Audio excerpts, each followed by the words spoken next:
podcast today. There will be some familiar guests on. We're here not that long ago to talk about something very cool. We'll recap what that was with their big stars that they had doing a mini, though not that mini version of Acoustics for Autism. It's Eric, and thanks so much for being here. If you want to share what we do in this podcast, please do pass it around. You can get it obviously on all the podcast platforms, Apple, Spotify, it's on iHeart, and so much more. Yesterday, I did not know what I was getting into. I know that we had been nominated. We won an award.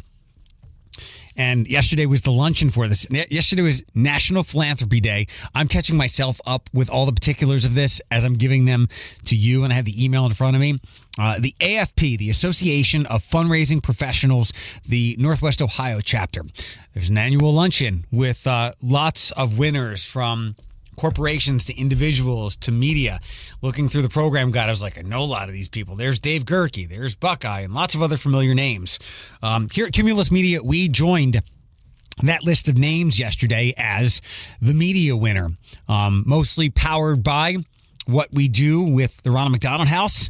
So thanks to Chad, Wendy, Adam, and the team there for nominating us. And I'd like to think that I was a part of it. Obviously, it's been great to work with them the last couple of years, and it's really a good time doing those radiothons. I'm in contact with those people quite often. In fact, I'll tell you, if you'd like to give something this holiday season, or if, as you'll hear the ladies talk about, Shannon and Mallory, finding purpose, whether it becomes your vocation or just something that fulfills a void in your life because work is not doing that. Maybe your personal life is not doing that, but maybe your purpose is to help a particular cause that's close to your heart. As you'll hear Shannon say, we certainly have plenty of opportunities and places that will take what you can give to them. And the Ronald McDonald House is always looking for groups of people, or people, you can do solo if you want, to cook meals for them in their kitchen for the families that are staying there as their kids get the care that they need, most often from Toledo Hospital right across the street. The last thing those families need to worry about are costs or showers or cooking meals. So tons of volunteers head into that really gorgeous, I guess like a full-size restaurant type kitchen where you can cook these meals for these very grateful families. I like to think that I got part of this award because of a lot of the things that I do in the community. Not necessarily, it's philanthropy is not necessarily just money, but as you'll hear Shannon say, how can I help? And she told me how I've been helping. And I'm always happy to help you with your cause, especially if it's something close to my heart, or we have a friendship and I can, we've been friends, but wait a second, we can take this to a different level. We can shed a light on what you've got going on and what makes it so good and bring some people your way. Let's dive into that conversation right now. The return of Shannon Bova and my friend who was my former boss at the Ability Center, Mallory Crooks, who is now working with Shannon at Sunshine Communities. Let's chat with them now. It's good to see you again. It's 2 days in a row for my friend Shannon and Mallory from Sunshine Communities. Welcome. Thank you. Shannon, can we do what you've been here before, but can we do a quick recap or bring people up to speed? What is Sunshine Communities, all 75 years of it? So, Sunshine Communities. Did you have to think about that? Well, I wasn't sure how far back I wanted to go. At the time that you've been there, or if you want to do the origin story? Sure. Well, our mission at Sunshine is to support individuals with developmental disabilities. And we do that in a myriad of ways. For instance, residential services, vocational services, supported employment, transportation services. We own and operate Georgette's Grounds and Gifts and Sunshine Studios, and Uptown Mommy as a part of our supported employment initiative. And we've been doing variations of that for the last 75 years.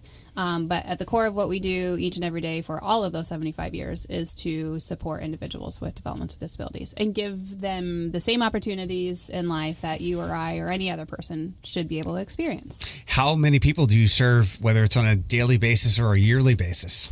We serve approximately 250 people on a daily basis. Most of that is through our residential services. But also, again, a lot of people receive vocational day programming services from us, 9 to 2, whether that be on our main campus in our vocational building or, again, through some of those supported employment services, whether they're working at Georgette's in the coffee shop, at the studios, or even we have a shredding group We have a janitorial group. Shredding like you're shredding snow on a I don't snowboard? even know what that means. Oh, okay. Sorry. Shredding. Paper shredding. Got it. So like Okay. confidential materials. Got it. or Got it. just, Got it. Yeah. Paper shredding. I don't even know how else to make that sound exciting. Look it up. You'll figure it out real fast. What's the residential program like? So we have a number of homes on our main campus in Maumee, Ohio, on 20A. We actually have 7 different homes on our main campus. And those that live with us there require a little bit more support, whether that be nursing support, physical therapy, occupational speech therapy. We have a number of individuals who live there who are pretty medically involved, so they are living on a vent and or are trach dependent. But in addition to the houses on our main campus, we also do have a number of homes out in the community, 11 of them, and some different supported living sites. And so it just depends on the need of the individual and the level of care that they require. But over 100 of those 250 people that we support are through our residential program. How do you find most people coming your way? For services? Yeah, whether it's the vocational or even residential, when somebody calls you or emails you or reaches out, how do you find that they mostly tracked you down? So we work with different agencies in town. The Lucas County Board of Developmental Disabilities we work closely with as well. Good people there. And so they are. And so we will work closely with them for families or individuals that are in need. They know the services that we offer. They know, just the area in which is our greatest strengths. And if families are working with their SASs at the Board of Disabilities, they can connect with us and find out what services are available, and be a part of our wait list, whether that be for residential or vocational programming. What are your greatest strengths? Lots. How much time do we have? No, Good answer. How about the top 3? Well, I think what sets us apart from many of our peers is just our level of medical support that we're able to offer people. When we were founded 75 years ago, we were a home primarily for children, and many of those children had Down syndrome. But as those kiddos aged, their needs sort of started to change, and so they moved out into the community. Many of them have moved back with us. And as people age, even kiddos, honestly, we found that there is a need in the industry to support individuals with developmental disabilities that have many complex medical needs, and so that's really what sets us apart from our peers. And we do so in a way that if they've been told that maybe they're never going to come out of this mechanical ventilator that's keeping them breathing, we work with our therapy department and our nursing team and even the local hospitals to try to wean those individuals off of that ventilation if they're able to, and we've been really successful in that. Great. And so that's a unique area that is going to set us apart from some of the other providers. As we're still in the wake of the election, there's lots of levies that come up. People say, no, this is not going to be any kind of hot button thing. I'm simply going to ask, where does your funding come from? Because I've never seen you up for a levy or anything. Okay, fair. Was that a sigh of relief? Yes, I can answer that question. So we are nearly a $35 million operation, and a majority of that, I would say almost 99% of that is coming through Medicaid reimbursement. So no levies. Medicaid, but then also donations. We raise anywhere between $1 million and $2 million every year to help fund some of those programs and services that aren't a part of Medicaid. Infrastructure improvements to our homes, transportation, additional programs and services that are necessary, community outings for people to get out into the community. That's not through Medicaid, and so we're raising that money to allow those that we're supporting to really allow them to integrate themselves into the community in different ways. It's raising a lot of money. There was a pretty special event that happened not that long ago. We'll get to that shortly, but yesterday was a special day for you. I mentioned I got to see both of you yesterday, Mallory and Shannon. Congratulations on your award. Everybody was seeming to struggle to how to pronounce philanthropy or philanthropic, and you are the Chief Philanthropic Officer of Sunshine, correct? Actually, philanthropy, not Philanthropy. Get it right. Philanthropy. You won an award was it for Best Individual Fundraising? Essentially, yeah. Tell me about that. Tell me about when you found out about that and who nominated you. The organization as a whole was behind that. So Sunshine Communities, our board of directors, and some individuals on our team put that nomination together. I obviously am very humbled and full of gratitude for receiving that. Maybe I was the only nomination, and so the only option was Stop it. for me, but no, I'm kidding. Sort of. What would you suggest to? There's 500 people there yesterday because there were people we were walking in. They're like, I just should have parked at the Stranahan instead and walked across Heather Downs. It was a packed day, and it was new to me. I was unfamiliar with it, but yet I get to see so many of my friends, you two, and beyond. For people that want to get into that line of work, or they're listening right now and they would like to be better at philanthropy, what are some of the things that you would pass along to them? Good question. First and foremost, I think the amazing turnout that event continues to have is a testament to the community that we live in and just how philanthropic not only individuals but businesses and corporations like the one that you are at. But I don't know that you can necessarily learn philanthropy, and it's simply just, for me, it's just been a higher calling for me to want to give back. I mean, you heard the story yesterday.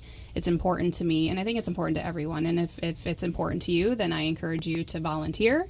If you can't give financially, then find an organization that supports a mission that's important to you and call them and see how you can give back. Again, if it's not in a donation, maybe there are things you can do during the holiday season to be able to give back in different ways. And so that would be my only word of advice, is that find something that's meaningful to you, because you generally, at least in my experience, are going to get so much more out of that than what you could have ever expected. Do you find that people, and Mallory, your response here would be welcome as well, do you find that people have a hard time figuring out what they believe is meaningful to them when it comes to translating that to volunteerism? Like, I'm an animal person. I love pets. I love dogs. I know that would work out for me, but some people might love a certain thing, but it might not be where they want to put their volunteer talents and skills. That's fair. For me, even early on, it was hard for me to imagine myself in a setting that supported individuals with disabilities, because I was living that personally. Yeah. But for me, it's just worked. And so I don't know if you guys know this, maybe you do. Northwest Ohio, in terms of like density and population, we have more nonprofits than like any other area in the United States. That's crazy. So I guess my point is that there isn't a lack of opportunity. Sure. And just ask around, and we all sort of have a story, and we all have things that are important to us. And for me, it's been developmental disabilities, but also I love animals too, so there's just so much opportunity out there for people to.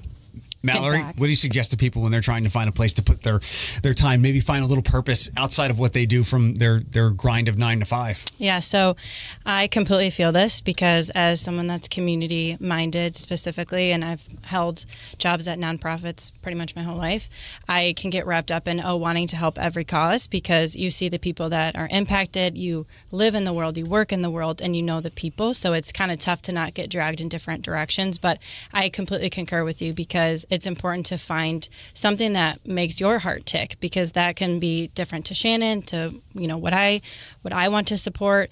And everything and every organization needs something different. Some people need volunteers and they need hands on deck to do the things, and some people need someone to write a check.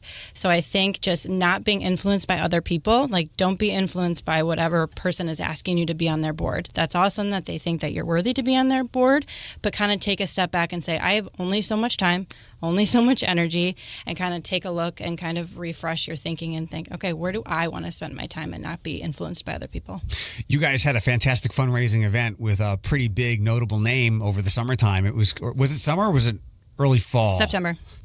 Late summer, we'll call it. But it felt like fall that night. It was cold. It was. A girl named Tom, the trio from Pemberville. Did I get that one right? Pettisville. I knew it was a P.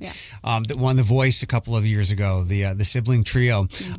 What was this like? I was, when I talked about it on the air and other places, it was like a mini acoustics for autism. Everyone is so familiar with that March event every year, and you guys kind of did a version of that to raise some money. What was it like? It was great. There were about 5,000 people in attendance. We raised nearly $25,000 that night. And I hope it was just as fun for the band as it was for us, that they were able to come back to, their hometown-ish area and see their friends and family and really be a part of the community. And it was a little chilly, but not for me. Right. But yeah, the community came together. We had a number of supporters. We had a number of sponsors for that event that have not supported us in any other way, and this was their first time. And so it was a really neat experience to be able to work with some different businesses and groups and organizations to help us put that on. Is this the first time you've done anything like this, like a major concert type event? Yes. Yeah. At this scale and that location, we do have a stage on our main campus that we bring some smaller local groups into every year, a couple of times in the summer. But at this level, shutting down Conant Street, we've never done that before. Mallory, you're kind of an event expert. What was it like from your perspective, experiencing all of this? Well, I was fairly new, so I got the Fast and Furious right into the fire. Yeah, I was like, okay, let's go. I thought it was very fun to plan, which is something unique. Like once you get into the trenches of planning events, you could be like, oh, I can't wait till this is over type of thing. And I didn't have that feeling once. I can honestly say that. It was exciting and fun and unique from start to finish because we were inviting different groups of people. Sunshine has thousands of volunteers that come through our doors every day. And so we invited them. We invited community sponsors to come to the event. We invited our neighbors in Uptown Maumee. We had followers of Girl Named Tom from Dayton that came, and it was a really awesome connection that I made of a family who came from Dayton, and there were followers and fans of Girl Named Tom, but they had a son with developmental disabilities, and he sat in the front, and I was able to chat with them, and they're like, this is something that we wanted to support. Not only do we like the band, but the mission. And so not only was it just an awesome time and a great opportunity for a free concert, but it was a chance for people to get to know Sunshine that maybe have not heard of Sunshine or been connected to our cause. You want to break some news here and announce that there's going to be a second one? People wish. Are those people sitting right here right now? All right. I'll ask you that in March, maybe? Sure, sounds good. Okay. We'll work on X. The Eras Tour is ending. No reason we can't ask Taylor, right? Don't get me started. I went. Okay. At the last one in Indy. And? It was amazing. You think she'd be an okay act to do something for Sunshine? I think her resume is. I think she'd be okay. Okay, good. We are coming up on the time of year where it's actually already Black Friday sales. Black Friday, Small Business Saturday. I don't know what Sunday is. Cyber Monday, and we've got Giving Tuesday. Mm-hmm. You guys were the first one to make the ask, so you got the one slot for Giving Tuesday. How can people help you out and make this 75 years another 75 years? Right. So we want to wrap up our 75th anniversary celebration with Giving Tuesday, 75 for 75. Now, that could be $75. That could be $750. That could be $75,000. We'll take all of it. Yes. You blew way past what I was thinking, but okay. No, we have a goal to raise $15,000 that day in support of our anniversary. That goes directly back into our mission, directly back into what we're doing. That celebration and the money that's been raised through that campaign, nearly $2 million this year, a lot of that is going back into our infrastructure. It's going back into our transportation needs. We have a very large fleet of about 60 vehicles. Many of them are aging. They're either in need of repairs or we just need to replace them entirely. Again, our infrastructure and on our community homes and on our main campus is getting old. And just like your house or my house, it's time that we invest back into the foundation of our buildings. You know, you look at the house, it's beautiful, right? How much are we oftentimes thinking of the foundation that's actually created that beautiful home? And so it's time for us to do that, whether that be in flooring, walls, kitchen repair, bathrooms. We really are investing back into our main infrastructure. And this is just another way for us to be able to do that. How can people give? So they can give online directly at sunshine.org through our donation page. Checks, mail, 7223 Maumee Western Road. And if they are unable to give financially through that campaign, again, at the end of the year, we have different unique needs of individuals, whether that's helping to wrap gifts for those that live with us, or just being a part of our Christmas caroling or our Christmas program. There are so many different ways to get involved this time of year, not just for Giving Tuesday. But I'm glad we were first, and I'm glad that you let us come and share the first and only. Is there any way that I can help? You are right now. Okay. All right. Good enough. Sharing the word. Good enough. And sharing our story and what we do and how important it is. Well, again, congratulations for yesterday with everything that you've done for the community and for Sunshine and for your family and for welcoming my good friend Mallory here. I would be remiss. Mallory does so much out in the community. I see you in the news regularly. I get your press releases. Can you give me a quick rundown of Findlay Flag Program and you? And a bunch of older gentlemen, veterans. Yes. How does it all make sense? So it is Flag City Honor Flight, and it's actually a organization that was created as overflow for Northwest Ohio Honor Flight.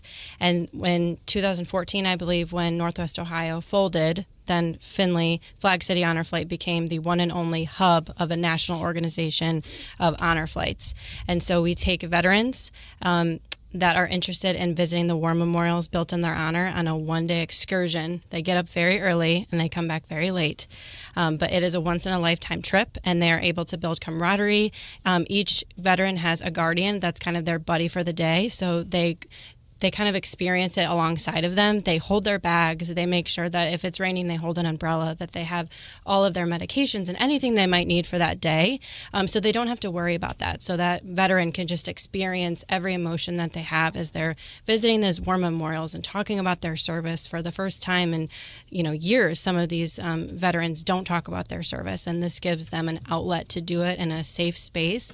And then we have a big welcome home celebration, and some of the veterans have never gotten that, actually the opposite of that experience. And so it's really just something that a small token of what we can do as an organization and as a community for everything the veterans have done for us. How can veterans or otherwise get involved? So on our website, flagcityhonorflight.org, and it's pretty simple. There's just an application for the guardian and then an application for the veteran.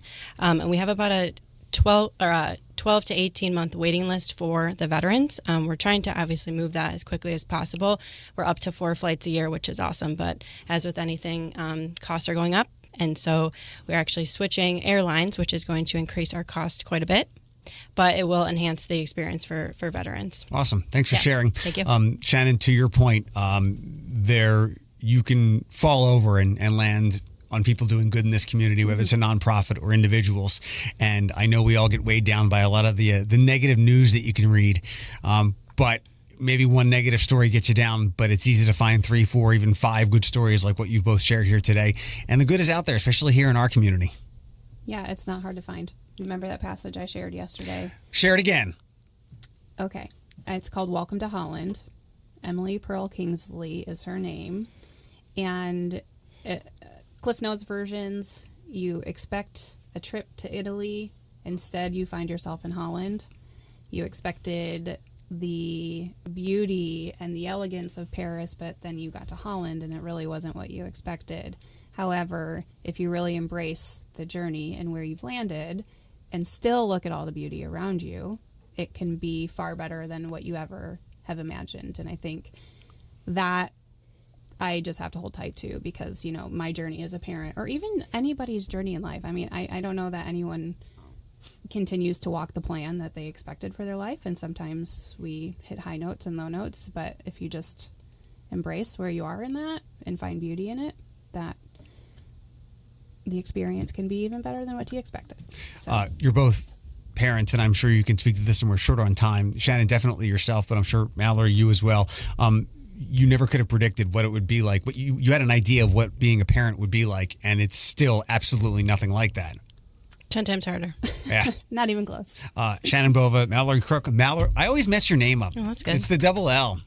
Mallory Crooks. Yes. My friend, thank you guys for coming from Sunshine Communities. Great to have you in. Thank you.